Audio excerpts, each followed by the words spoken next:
নমস্কাৰ এই মুহূৰ্তত জনাইছো অসমৰ প্ৰত্যেকগৰাকী জনসাধাৰণৰ বাবে কেইবাটাও গুৰুত্বপূৰ্ণ খবৰ। আজি হৈছে 19 এপ্ৰিল।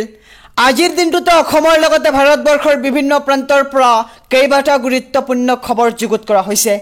এই মুহূৰ্তত জনাইছো আজিৰ প্ৰথমটো খবৰেই ৰাজ্যবাসীৰ বাবে এটা ডাঙৰ খবৰ। এই মুহূৰ্তত জনাইছো আজিৰ প্ৰথমটো খবৰ, লাখ লাখ শিক্ষিত যুৱক যুৱতীৰ বাবে ভাল খবৰ। পুনৰ 50,000 যুৱক যুৱতীয়ে লাভ কৰিব চৰকাৰী চাকৰি। চাকৰি নকৰা আৰু চাকৰি নপোৱাসকলৰ বাবেও ভাল খবৰ আহি পৰিছে। আত্মনিৰ্ভৰ অসম আঁচনিৰ অধীনত ব্যৱসায় কৰিবলৈ টকা দিব চৰকাৰে আৰু ব্যৱসায় কৰিব বিচৰা প্ৰতিগৰাকীকে দিব 2 লাখকৈ টকা এবাৰ কেন্দ্ৰীয় চৰকাৰে।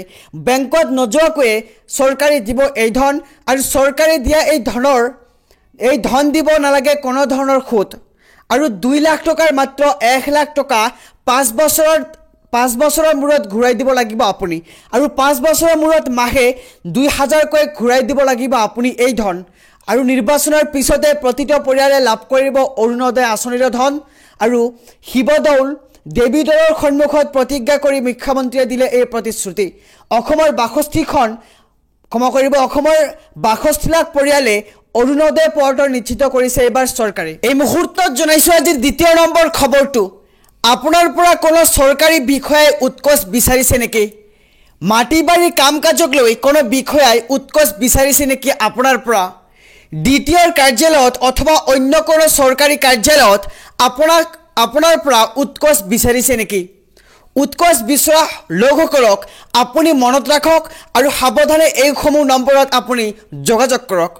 উৎকোচ কাণ্ডৰ বিৰুদ্ধে চৰকাৰে মুকলি কৰিছে বহুকেইটা হেল্পলাইন নম্বৰ আৰু এইসমূহ নম্বৰ আপুনি মনত ৰাখক।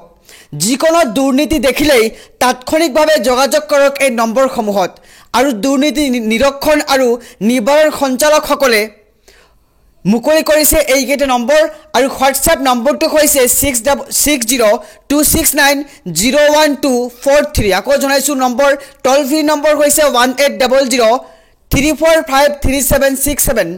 লগতে নিয়ন্ত্ৰণ কক্ষৰ নম্বৰটো হৈছে 036124629295 আৰু আৰক্ষী অধীক্ষকৰ নম্বৰ হৈছে 6026903481 লগতে 6026903488 নম্বৰ আৰু অতিৰিক্ত আৰক্ষীৰ অধীক্ষকৰ নম্বৰ হৈছে 6026903418 লগতে অভিযোগৰ কথা বৰ্ণনা কৰি আপুনি ইমেইলো কৰিব পাৰে।